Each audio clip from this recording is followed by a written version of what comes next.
და ძისათა და წმინდისა სულისათა. ამინ.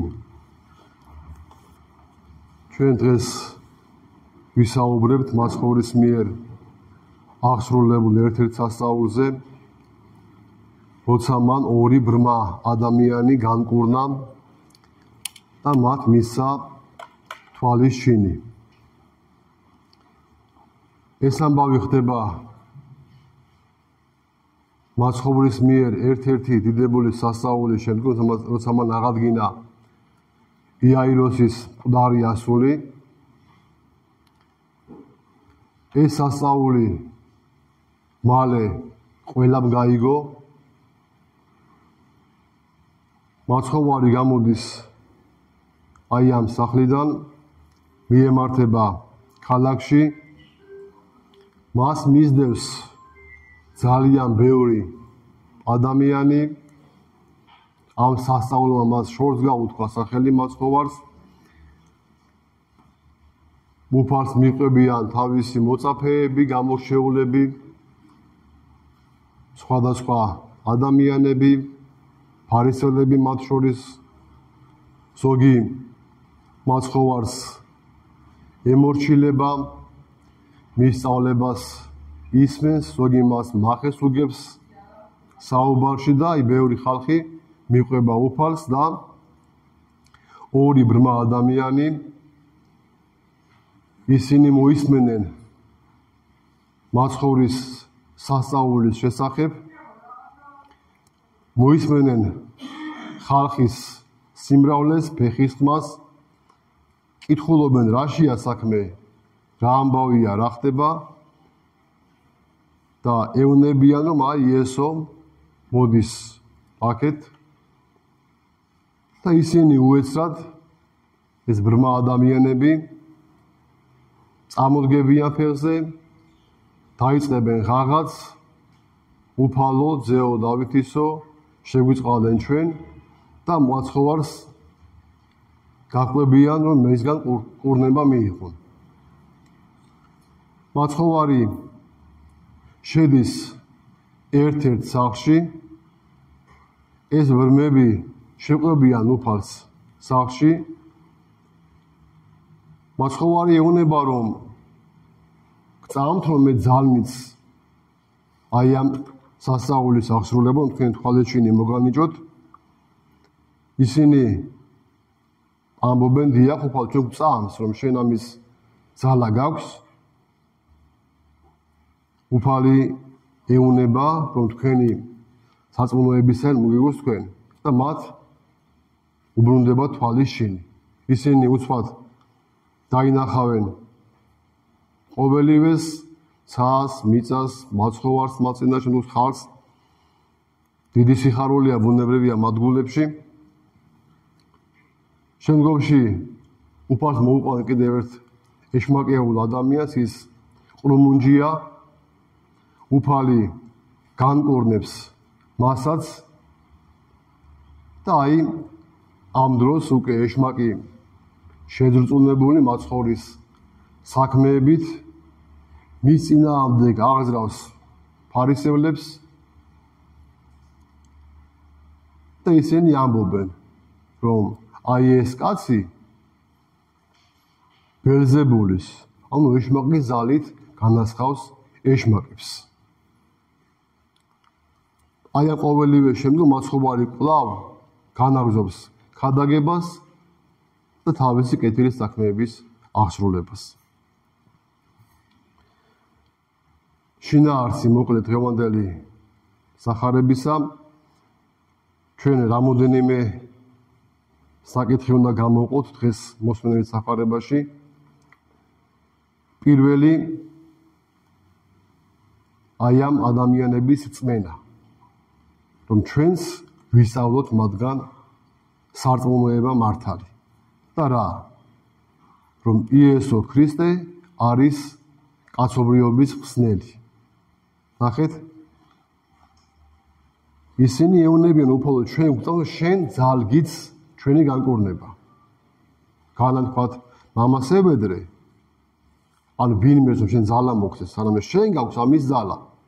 ანუ შენ ხარ მესია, შენ ხარ განკაცებული, ღმერთი არ შეიძლება იმეზე თხოვნა ამისი. შენ თავად გვს ამის ძალა და ამიტომ ჩვენ გვწამს ამისი, რომ შენ შეგიძლია ჩვენი კორნება.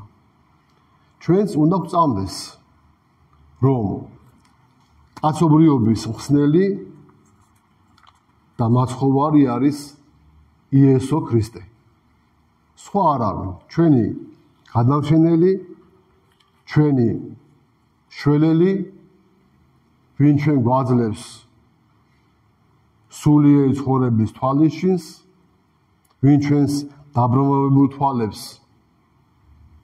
და ყრუმუნჯ სულს, გულს, ენას აცოცხლებს, თუ ადამიანი მას თხოვს უფალო, აი ჩემი გაქოებული გული და დამუნჯებული ენა თხოვ, შენ გამოასწორე, მოაქციე ჩემი ბრმათვალები, რომელიც მარტო ცოდვას ხედავს და მეც არაფერს, შენ ისევ ისი აღადგინე, მომეცი თვალიშინი, სმენა, საუბარი, გული, რომ შენი საქმეები დავინახო. რაც დღემდე აღესრულება ჩვენს ყოფაში. მეორე, რაც ჩვენ უნდა დღეს ხაზი გავუსვათ, არის ამ ადამიანების ტოლობა უფლისკენ. ნახეთ, ისინი ბრმები არიან, მათ თვალეშინი არ აქვთ და კაცს რომ ხედვა არ აქვს, ძნელია ის ადგეს, წავიდეს, გაიაროს, გამოიაროს, მაცხოვარს გაყვეს, მაგრამ ისინი იმის გამო რომ უფალთან მივიდნენ, რამხელა შრომას იღებენ თავიანთ თავზე. გებიან, შეიძლება თქვათ, ხასფეხი წამოკრას, ამეს დაეჯახოს, სხვას მიეჯახოს ადამიანს. ბევრი ხალხია მაცხოვრის გარშემო. ისინი თავისთავად შრომას იღებენ და მიდიან უფალთან დიდი შრომის შემდგომ, დიდი წვალების შემდგომ. ეს სწავლებაა ჩვენთვის, რომ ჩვენც არ დავიზაროთ უფალთან მისვლა. ეს იქნება თქვათ ღვთისმსახურება ტაძარში, ეს იქნება თქვათ კეთილი საქმეების აღსრულება თუ მისი მცნებების აღსრულება. ადამიანმა არ დაიზაროს და ყოველთვის თავის თავზე აიღოს, გაწიოს შრომა, რაღაცა წვალება, რაღაცების მოკლება, რომ უფალთან მივიდეს. აი ჩვენ ეხლა ზაფხულის პერიოდში ვართ, ტაძარში არის სიმწირე, რევლისა. ბევრი ადამიანი თქვათ რაღაცა მიზეზის გამო ან ცხელა, ან ეძინება, ან რაღაც მდგომარეობაშია ტაძარში ან ვერ მოდის. ანუ მან თავის თავზე შრომა არ გაწია. არ იღვაწა, არ იშრომა, თავის თავს აი არ შემოუძახა, მოდი ესე ვთქვათ, რომ მსახურებაზე მოსულიყო. ამით რა მოხდა? ის დააყდა ღვთაებრივ მსახურებას. ის დააყდა წმინდა ზიარებას. რის გამო? რაღაცა მიწიერი ან სიზარმაცის ან რაიმე საქმეების გამო. ეს არასწორია და მიუღებელია. აი ჩვენ დღეს აი ეს ღმერთი გვასწავლიან, რომ მიხვიდე უფალთან უნდა გარკვეული შრომა გაწიო. შენ ბრმა ხარ თუ ყოჭლი ხარ თუ მკედობელი ხარ თუ სხვა ვინმე ხარ, როცა შენ ხედავ რომ აი შენი ხსნა არის აი ამ ადამიანში, აი ამ მდგომარეობაში, ყველა ღონე უნდა იხმარო, რომ მანდ მიხვიდე. არ დაიშურო არაფერი. ყველაფერი ჩამოიშორო. რაც შენ გაბრკოლებს. სახარებაში მაცხოვარი ამბობს, ხელი მოიკვეთეო და თვალი ამოითხარეო, მართლა ეს ამას კი არ ნიშნავს, რომ შენ რომ უფალთან მიხვიდე, რაღაცები დათმე. ნებისმიერი რამ. რომ შენ რამემ უფალთან მისვლაში ხელი არ შეგიშალოს.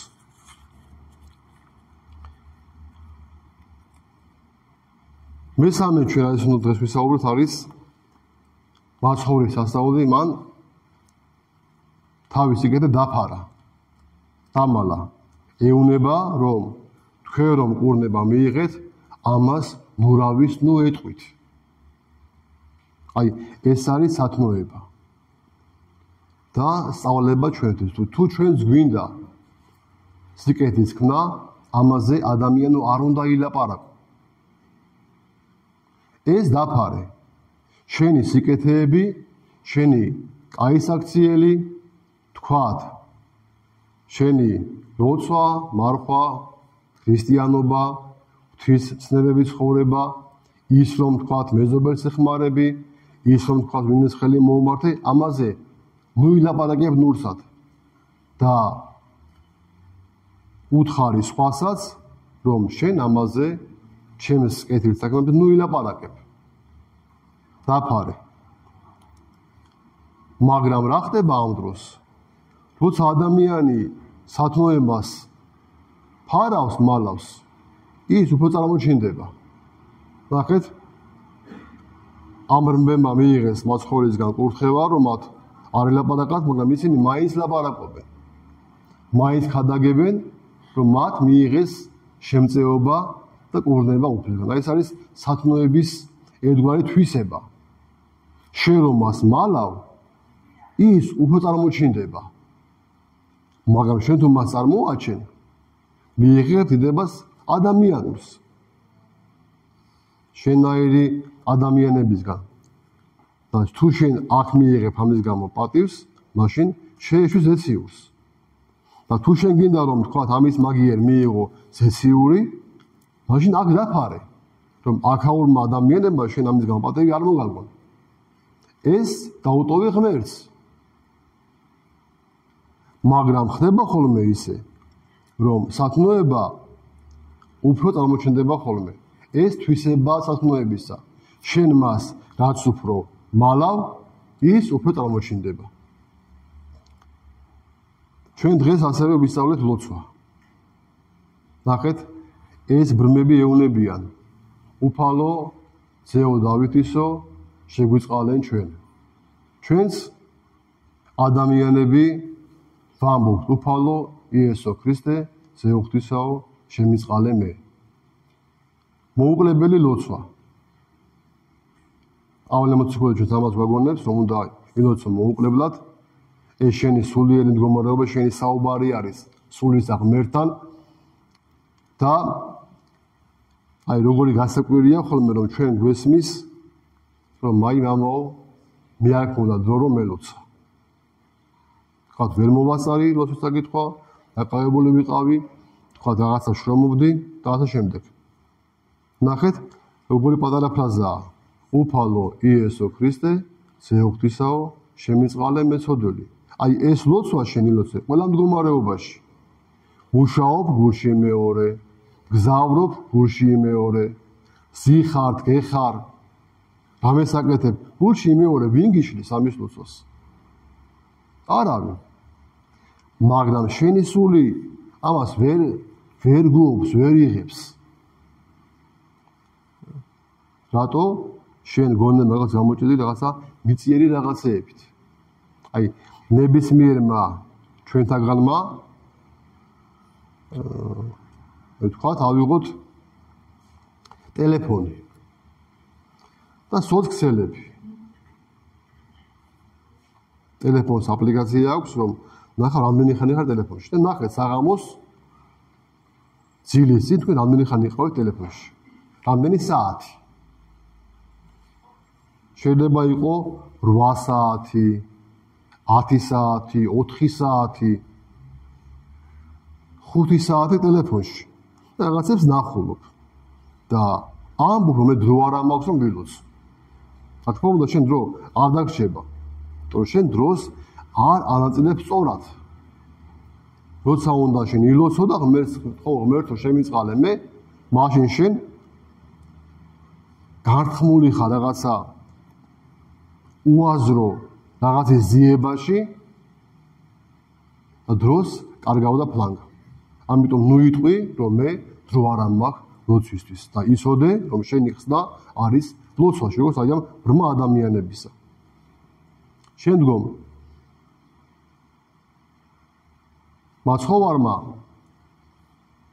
როცა სასწაული აღასრულა, ნახეთ, მის სასწაულს ზოგმა ადამიანმა გმობა დაუწყო. და მას ცილი დასწამა. აი, ეს ხდება ხოლმე ხშირად, რომ ეკლესიის დიდებულ საქმეებს ადამიანები, რაღაც ჯგუფები თუ ინსტიტუციები გმობას უწყებენ. რატო? ეშმაკნიგა ბირებული და მაგიტომ ეკლესია ადამიანს აძლევს სულისხსნას, ეშმაკი ძრწის ამის გამო.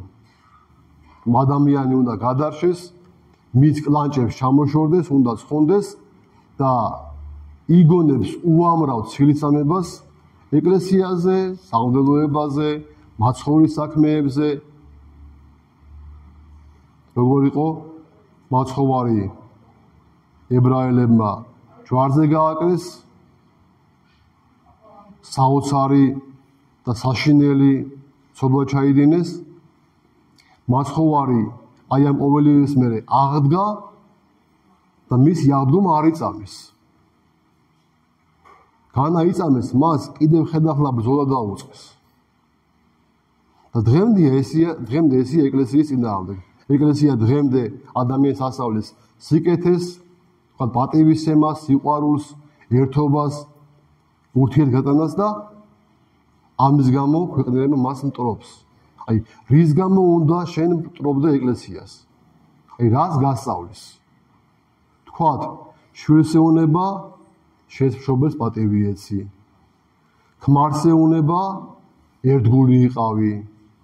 ცოლს ეუნება, სიყვარული ქონდეს. მეზობელს ეუნება, დაუთმე. იმას ეუნება, ეს გააკეთე.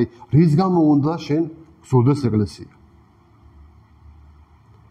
რო ასწავლიდეს ეკლესია, ვთქვათ, რაიმე სიბოლოტეს, მას მოედავები. მაგრამ ეკლესია შენ გასწავლის ყოველივე კარგს და სიკეთეს. და ამის გამო შენ მას მაინც მტრობ. რას არ უგონებ? სამღვდელოება იქნება ეს, ეპისკოპოსები იქნებიან თუ ნებისმიერი მორწმუნე ადამიანი და მრევლი. მას რას აღარ უგონებ?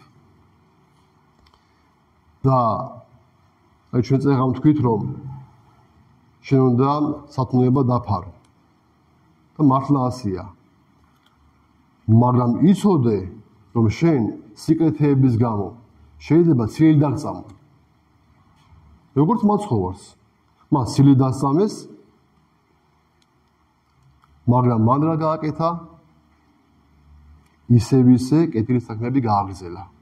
ისე განკურნა წვები, ისე იქადაგა. შენც ესე მოიქეცი, რომ თუ შენს საქმიანობას ვინმე გმობს, ცილს ამებს, დასცინის, შეურაცხყოფს, შენ ამან არ შეგაფერხოს. შენ გააგრძელე სიკეთეების კეთება. შენ არ შეუშინდე ზაკვარი ადამიანების ცილისწამებას. პირიქით. მადლობა ღმერთს ამისთვის და შენ მეტი და მეტი გააკეთე. აი თუ შენ სათნოებას შეწყვიტავ ადამიანების ნათქვამების გამო, ესე იგი გამოდის, რომ შენ ამას აკეთებ ადამიანების დასანახად. მათ ვერ დაინახეს და ვერ დააფასეს და შენ გული მოგივიდა, მაგრამ თუ შენ ამას აკეთებ ღვთისთვის და ცხონებისთვის, პირიქით, შენ ამან უნდა მოგცეს სულიერი ხნეობა. ღმერთმა ჩვენ ამის ძალა მოგცეს. კიდევ ბევრი საუბარი შეიძლება თქვენ დღევანდელ საფარებაზე, მაგრამ ეს დავიმახსოვროთ, ეს ჩვენ გამოვყავით, რომ აუცილებელია ლოცვა, აუცილებელია სიკეთე, ეს უნდა იყოს ფარული, არ უნდა წარმოაჩინო, თუ შენ ამის გამო ვიღაცა ცილს წამებს უნდა მოითმინო და სიკეთეების კეთება არ უნდა შეწყვიტო. ღმერთმა ამის ძალა და უნარი მოგცეს, ღმერთმა დაგლოცოთ და ღმერთმა დაკურთხოთ.